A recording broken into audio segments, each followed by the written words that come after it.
how to log into the Spotify app. So if you want to sign into your Spotify application, it's actually quite very simple to do so.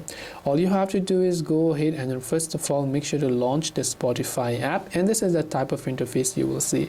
By default, it will ask you to log in if you have saved your login information on your Google or your phone.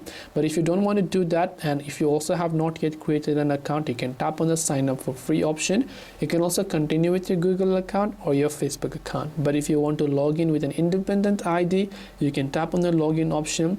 Just make sure to go ahead and enter the email address or the username of your Spotify account. Then make sure to enter your password. If you're not sure what password you have typed in, you can tap on the I icon right here to view your password.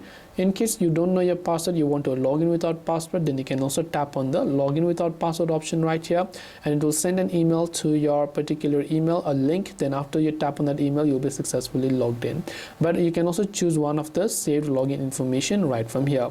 So I hope that this video really helped you. If you have got any further questions, feel free to leave them down below. Thanks for watching till the end, and see you soon as always in the next video.